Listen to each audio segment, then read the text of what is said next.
Welcome to the B.F. Anderson Technical Report for March the 12th. Technical analysis. It's basically trend following is the form of technical analysis that we are going through these exercises with.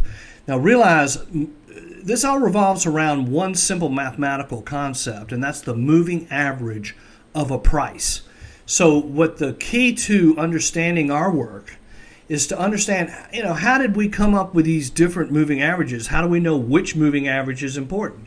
And I'm just saying simply over time, after meeting people that know a lot about these subjects, as well as my own personal experience, we have found that using the 25-day moving average and the 50-day moving average on indexes is a pretty good way to go. So you can see here we broke through the moving averages. There's your break. So then we're looking for a violation. Well, here's your violation because you broke below that prior low of the break. Actually, this was your prior low of the break, and we broke below it. So we now have a violation. More than likely, this is a bear market.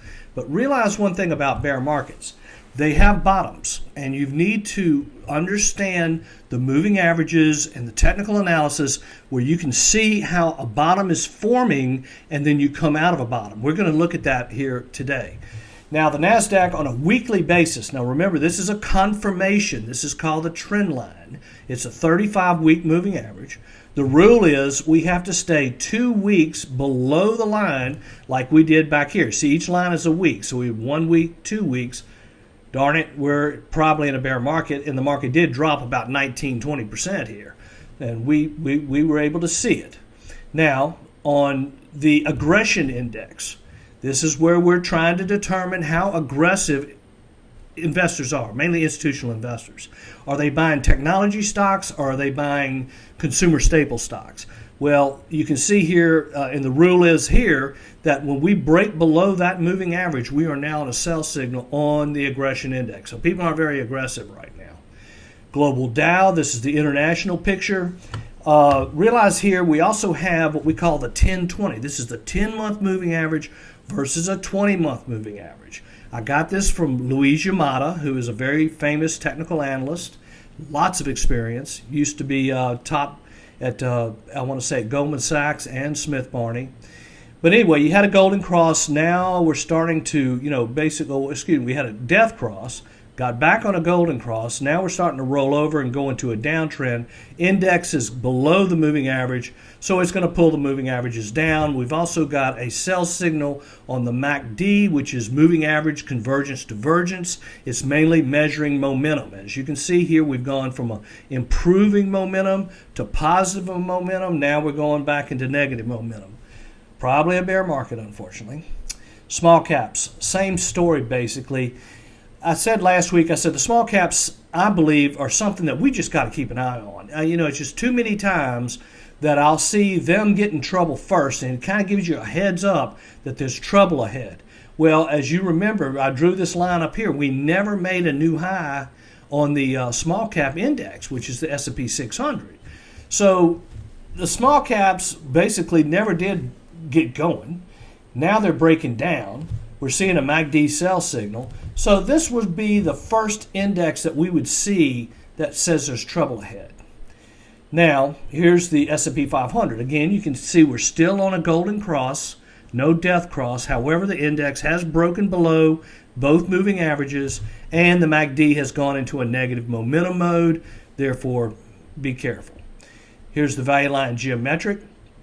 This is a very broad index, a very interesting index. However, like the small caps, it never got going. It never made that high. It never confirmed that it was a divergence. It diverged from the S&P 500, it diverged from the Dow, and it diverged from the NASDAQ.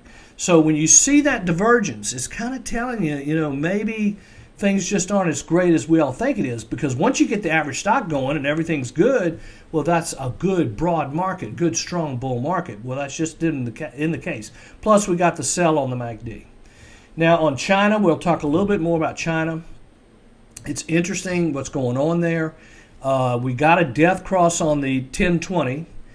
And just recently, in the last couple of weeks, we're starting to see a potential golden cross on China. So we'll talk a little bit more about that. Now, here's sentiment. Now, as I mentioned earlier, These big institutions don't have the same advantage you have as a small investor.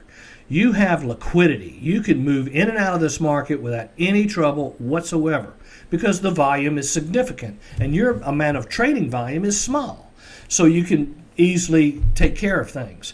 Well, the institutions can't do that. If you're managing a $10 billion mutual fund and you're trying to move 10% of your portfolio, that's $1 billion. Well, it's hard to move $1 billion. So what they do instead is they hedge their portfolios using options. You don't need to do this. You don't have this problem. So what happens is when they get scared, they start buying puts and panicking. And then when they get greedy and things are going great, they buy calls as they did here. Now, we knew things were too hot down here. And so basically we go up here after being too hot. Now we're getting too cold. So cold, hot, it's just something we need to keep an eye on. It's a secondary indicator. Now let's look at bottoms. Okay, historic bear market bottoms are usually one of three kinds. They're usually a W bottom, a U bottom, or a V bottom. And sometimes you actually can see a pattern in here called an inverse head and shoulders. In other words, there's your head, there's your shoulder, there's your other shoulder, and then you break above the shoulder, then the bottom's put in. In other words, just think about it logically. You get a panic sell-off, a small rally, another panic sell-off to retest the lows, and then you get another rally, then you get another one, and then it goes. So you got to shake out the weak hands. Now what I've got here is the 25-day and the 50-day moving average on the S&P, and this bottom was in 2010. Now Ned Johnson of Fidelity was asked one time, if you were on a desert island and you had one tool that you could use to determine whether you were going to buy or sell in the stock market, what would it be? He said the 200-day moving average. So we have got the 200-day moving average on here, which I think we should keep an eye on, but you can see a pattern. It comes in, breaks below the 200-day, forms kind of a W, upside down W, and you can see the pattern. Now, here's another bottom. This is 2015, 2016, going into the election. This was a really difficult period of time.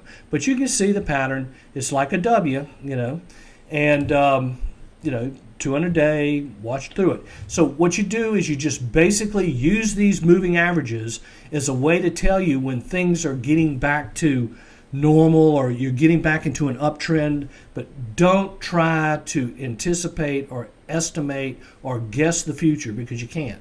Go with the pattern on a day-by-day basis. Now here is another pattern. Here's a V bottom. This was back in 2018.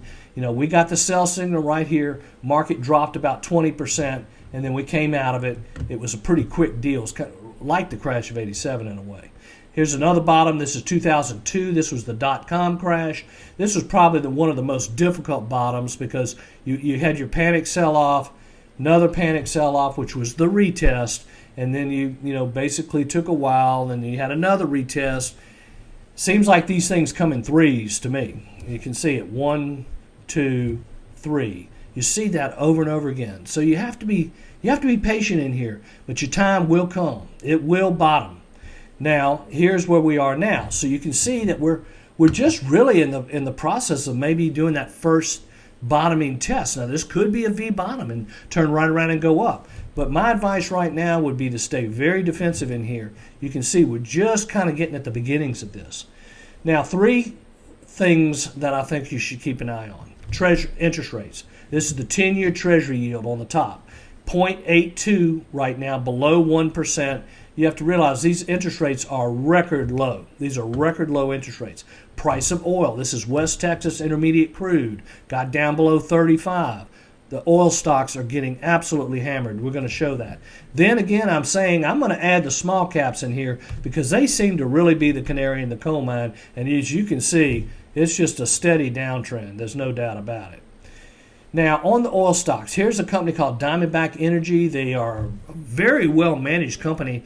They were operating in the Permian Basin in West Texas, New Mexico, and boy, I can tell you this much. That stock has lost, it's gone from 110 all the way down to 25. So it's lost 2/3 or 3/4 of its value. And it's just telling you what's going on here with these oil stocks. This is really serious stuff. Now, this is Occidental Petroleum, which is an exploration and production company. They also, I believe, do refining. They cut their dividend yesterday. So in other words, one thing you got to understand about these stocks that pay dividends, they can cut that dividend. Now it's showing here a yield of 25%, but that's not true because they cut it, and they cut it dramatically. So you can see here these oil stocks, they're just not doing well at all, cutting the dividend. Financially, they don't look very good, and this is not good for Louisiana. PGJ, this is the Golden Dragon. Just want to mention it again. It just seems like to me that maybe China, if this bear market is the coronavirus bear market, which I'm not so sure it is, China was the first one to get in trouble in Wuhan, China. Maybe they're going to be the first ones to come out of it and get everything under control. We're starting to see the beginnings of a buy signal, and also we're seeing improvement in the MACD. So let's just take a look at the top 5. These are the stocks in our database that are holding up the best. Dexcom. Again, we got a gap up buy signal. What the rule here is that if you buy on a gap up, which usually they work because most people won't do it, and that's why it works. And so what you do is you take the bottom of the gap of that day and you say, okay, that's my stop loss. That's where I'm going to, if I'm wrong on this thing, that's where I exit.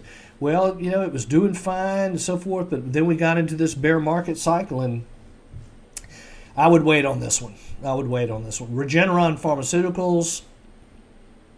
This is a virus play. They're working on treatments for the virus. Again, you basically did get a gap up, so you're still holding above the gap. I would maybe nibble a little bit on that if I wouldn't as worried about the market as I am. I'm not really looking to nibble right now. Ring Central, this is another company that gives you mobility in the office so people can work out of their house. However, it's breaking down again. You can see here's the 50-day moving average. You got your break here, and then you got your violation right here, and it's violating the 50-day. It just doesn't look right, not acting right. Tesla, Tesla was really good to us last year. We bought Tesla on this breakout right here, rode that thing up to here, and basically got out here. So it was a very good situation for us, but I still would wait on it. I mean, this market, we'll have to just see, but you could actually see it back down in this area even possibly. So just sit tight on Tesla. This is a Chinese stock. This is the Costco of China. And you can see here it gapped up, holding the gap. I'm just telling you, the Chinese stocks are starting to show improvement. So all in all, hang in there.